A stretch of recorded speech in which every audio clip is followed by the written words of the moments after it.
Guys, franchise क्या होती है, फ्रेंचाइजी कितने प्रकार की होती है, फ्रेंचाइजी कब लेनी चाहिए, फ्रेंचाइजी कब देनी चाहिए और फ्रेंचाइजी के डिसएडवांटेजेस क्या होते हैं, फ्रेंचाइजी लेने के क्या फायदे होते हैं, फ्रेंचाइजी देने के क्या फायदे होते हैं, ये सब जानेंगे आज फ्रेंचाइजी मॉडल की पूरी लर्निंग सीरीज वीडियो में।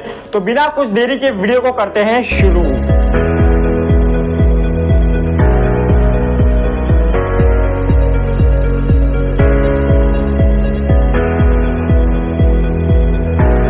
साथियों, मेरा नाम है मोहित कुमार। स्वागत है आप सभी का आज के इस वीडियो में। देखिए, फ्रेंचाइजी में क्या होता है, फ्रेंचाइजी में एक पर्टिकुलर कंपनी होती है, वो कंपनी का नाम, वो कंपनी का लोगो, वो कंपनी का ब्रांड, उस कंपनी का मॉडल, उस कंपनी का सिस्टम, उस कंपनी का ऑपरेटिंग सिस्टम, उस कंपनी के प्रोडक्ट, उस कंपनी के सर्विस का राइट थर्ड पार्टी को दिया जाता है, उसको फ्रेंचाइजी कहते हैं। अब फ्रेंचाइजी काम कैसे करता है, मान लीजिए आपने कोई फ्रेंचाइजी ली।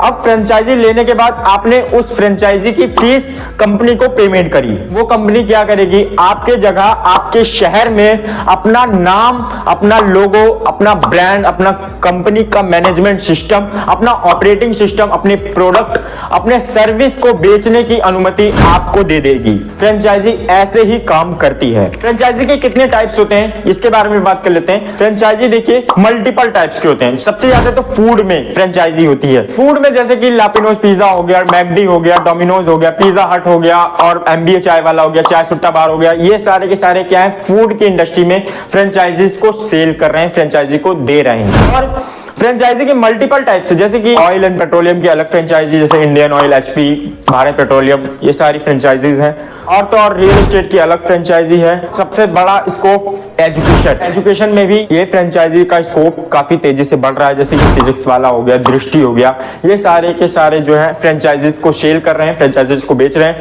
पहले तो एक ही इंडस्ट्री में था, फूड की इंडस्ट्री में था, लेकिन अब मल्टीपल इंडस्ट्री में हो गया फ्रेंचाइजीज को देना। देखिए, फ्रेंचाइजी देने के और फ्रेंचाइजी लेने के दोनों के अलग अलग फायदे होते हैं, दोनों को बताऊंगा। फ्रेंचाइजी लेने के क्या फायदे होते हैं, मान लीजिए आपने कोई बिजनेस को जीरो से स्टार्ट किया। अब उस बिजनेस को स्टार्ट करने में रिस्क भी है, आपकी सबसे ज्यादा इन्वेस्टमेंट भी लगेगी और इसमें प्रॉफिट होगा, लॉस होगा, इसका कोई पता नहीं, कस्टमर की रेटिंग आएगी या नहीं आएगी, इसका कुछ पता नहीं। लेकिन जब आप फ्रेंचाइजी ले लोगे तो आप आधे सक्सेस के ट्रैक पे होगे, क्योंकि आपने एक सक्सेसफुल कंपनी का नाम, सक्सेसफुल कंपनी का ब्रांड, सक्सेसफुल कंपनी का आपने लोगो तक खरीद रखा है। तो आप सक्सेस के आधे ट्रैक पे हो। आधे ट्रैक का मतलब यानी कि आपने आधा सक्सेस ले लिया है और आधे सक्सेस आपको खुद बनाना है। आधे सक्सेस खुद बनाने का मतलब कि आपको कस्टमर्स को कैसे सर्विस देनी है, ये सब आपके हाथ में है। अब फ्रेंचाइजी देने का क्या फायदा होता है, इसको समझ लेते हैं। देखिए, इसको दो तरफे से सोचिए। मान लीजिए आप सोच रहे हो कि अपने बिजनेस को किसी और सिटीज में इंप्रूवमेंट कर लेता हूं, खुद ही फ्रेंचाइजी ना दूं, फ्रेंचाइजी ना देकर मैं खुद ही इंप्रूवमेंट करता हूं। उसका नुकसान है सर। नुकसान क्या है कि सर आप वहां पे पहले एक जगह लोगे, उसके बाद प्रोडक्शन हाउस डालोगे, प्रोडक्शन हाउस डालने के बाद फिर मशीन का खर्चा आएगा, रॉ मटेरियल्स का जितना भी खर्चा लगेगा, फिर उसके बाद एम्प्लॉय रखोगे सैलरी पर, उनकी सैलरी देखोगे, फिर उसके बाद मैनेजमेंट देखोगे, सर परेशान हो जाओगे आप। अगर फ्रेंचाइजी देने पे आओगे तो फ्रेंचाइजी में आप एक महीने में 100 फ्रेंचाइजी दे दोगे, एक महीने में आप 200 फ्रेंचाइजी दे दोगे, आप एक महीने में 500 भी दे दोगे। तो फ्रेंचाइजी देने का क्या फायदा होता है, देखिए सर, आपकी फेस वैल्यू बढ़ेगी, आपकी कंपनी का नाम, आपका लोगो, आपका ब्रांड जगह जगह गली गली में जब आपका लगेगा तो आपकी फेस वैल्यू बढ़ेगी, आपकी फेस वैल्यू पे इंपैक्ट पड़ेगा। और तो और सर, आप ज्यादा स्टोर्स के लिए रॉ मटेरियल्स बनवाओगे तो आपको उसमें कम प्राइसेस में आपको रॉ मटेरियल्स प्रोवाइड होगा। जैसे कि जब कोई ज्यादा कैपेसिटी में सामान लेता है तो प्रोडक्ट का प्राइस या रॉ मटेरियल का प्राइस ऑलरेडी कम हो जाता है। सर, हम ये जान लेते हैं कि फ्रेंचाइजी कब लेनी चाहिए और फ्रेंचाइजी कब देनी चाहिए। दोनों के अलग अलग फैक्टर्स हैं, उन दोनों फैक्टर्स को मैं आपको बोर्ड पे समझाऊंगा। देखिए, सबसे पहले समझते हैं फ्रेंचाइजी कब लेनी चाहिए। फ्रेंचाइजी कब लेनी चाहिए, इसके कुछ फैक्टर्स लिखे हैं, 8 फैक्टर्स हैं, इनको मैं समझाऊंगा। सबसे पहला है इंटरेस्ट एंड पैशन। यहाँ पे देखने का फ्रेंचाइजी कब लेनी चाहिए उनके लिए है ये, जिसको फ्रेंचाइजी लेनी है, इंटरेस्ट और पैशन। सबसे पहला, आप जिस भी कंपनी का फ्रेंचाइजी लेने जा रहे हैं, कोई भी कंपनी हो, वो कंपनी क्या वो प्रोडक्ट आपके इंटरेस्ट से मैच कर रहा है या नहीं। जैसे कि मान लीजिए आपका इंटरेस्ट है फूड की इंडस्ट्री में, आप फ्रेंचाइजी पसंद कर रहे हैं ऑयल के इंडस्ट्री की या रियल एस्टेट की इंडस्ट्री की, तो वो आपका इंटरेस्ट और पैशन बिल्कुल अलग हो जाएगा फ्रेंचाइजी से। तो अपने इंटरेस्ट और पैशन को देखते हुए, अपने इंटरेस्ट और पैशन के सेम फ्रेंचाइजी को बाय करें या सेम फ्रेंचाइजी को खरीदें। अब मार्केट डिमांड, उस फ्रेंचाइजी की मार्केट में क्या डिमांड है, उस फ्रेंचाइजी के प्रोडक्ट की क्या मार्केट में डिमांड है। लोकल मार्केट को कवर करो, लोकल मार्केट में जानो पहचानो, सब कुछ समझो। इन्वेस्टमेंट कैपेबिलिटी, इस पे सबसे ज्यादा ध्यान देना। आप जब भी फ्रेंचाइजी लेंगे तो आपको इनिशियली इन्वेस्टमेंट की जरूरत पड़ेगी। अगर आप फ्रेंचाइजी लेना चाह रहे हैं तो आपके पास फाइनेंशियल स्टेबिलिटी होनी चाहिए। सपोर्ट सिस्टम, जिस भी कंपनी की आप फ्रेंचाइजी लेने चाह रहे हैं, क्या वो कंपनी अपने फ्रेंचाइजी को सपोर्ट करता है, ऑनगोइंग सपोर्ट करता है कि अगर आपको कुछ भी प्रॉब्लम हो तो तुरंत आपको सपोर्ट मिल जाए। अगर आप बिना सपोर्ट सिस्टम के फ्रेंचाइजी को लोगे, बिजनेस में सक्सेसफुल आपके लिए बहुत ही चैलेंजिंग हो जाएगा। पांचवा क्या है कि ब्रांड रिप्यूटेशन।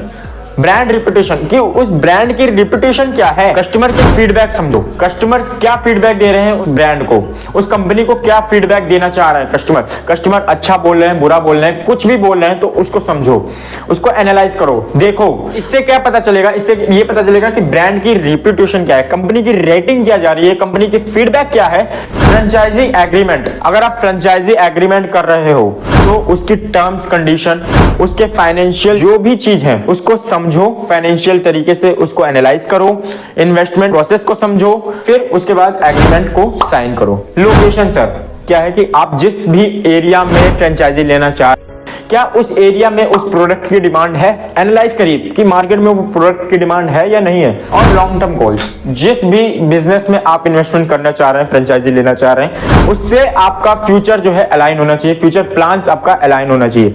अब हम समझते हैं कि फ्रेंचाइजी कब देनी चाहिए। ये था फ्रेंचाइजी कब लेना चाहिए और ये है फ्रेंचाइजी कब देना चाहिए। बिजनेस में ऐसा क्या करें ताकि लोग हमारी फ्रेंचाइजी को खरीदें। सबसे पहले प्रूवन बिजनेस मॉडल, आप एंश्योर रहें कि आपका बिजनेस मॉडल बिल्कुल सक्सेसफुल है, और अगर ये बिजनेस लॉस में भी चला गया तो भी ये दोबारा प्रॉफिट में हो जाएगा। दूसरा क्या है सर, ब्रांड रिकॉग्नाइजेशन। आप अपने ब्रांड को इतना स्ट्रांग बनाइए कि ताकि आपकी जो फ्रेंचाइजी कोई ले तो उसको भी सबसे ज्यादा आपकी वजह से बेनिफिट मिले। तीसरा फाइनेंशियल स्टेबिलिटी, सर आपके पास फाइनेंशियल स्टेबिलिटी होनी चाहिए। इधर भी मैंने बताया था फाइनेंशियल स्टेबिलिटी होनी चाहिए, इधर भी मैं बता रहा हूँ फाइनेंशियल स्टेबिलिटी होनी चाहिए, ताकि फ्रेंचाइजी को अगर कोई भी प्रॉब्लम आती है फाइनेंस के थ्रू आप उसको सपोर्ट कर सकें, आप उसको मदद कर सकें फाइनेंस के थ्रू। फाइनेंशियल स्टेबिलिटी आपके पास होनी चाहिए। लीगल कंप्लायंस, सर आपका जो बिजनेस है वो लीगली चले, आप अपने बिजनेस को लीगली करिए ताकि आप फ्रेंचाइजी जिसको दें उसको लीगल कॉम्प्लिकेशन ना हो।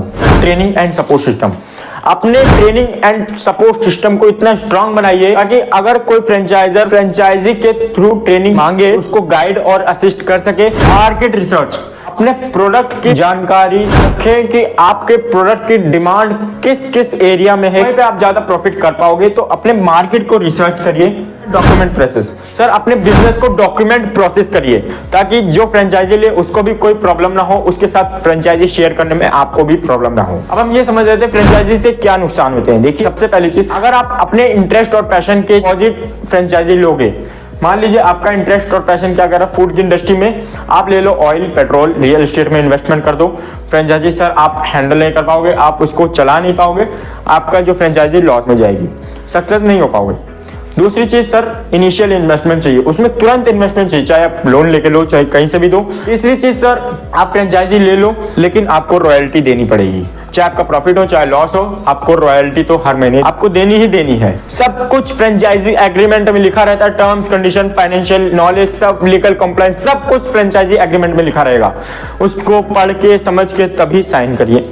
तो ये थी गाइस फ्रेंचाइजी मॉडल की फुल एक्सप्लेनेशन वीडियो जो कि मैंने आपको बताई। आई होप गाइस आपको ये इंफॉर्मेटिव वीडियो काफी पसंद आई होगी। अगर ये वीडियो पसंद आई तो वीडियो को लाइक कर देना और हो सके तो वीडियो को ज्यादा से ज्यादा शेयर कर देना। तो चलिए गाइस मिलते हैं नेक्स्ट वीडियो में, तब तक के लिए जय हिंद।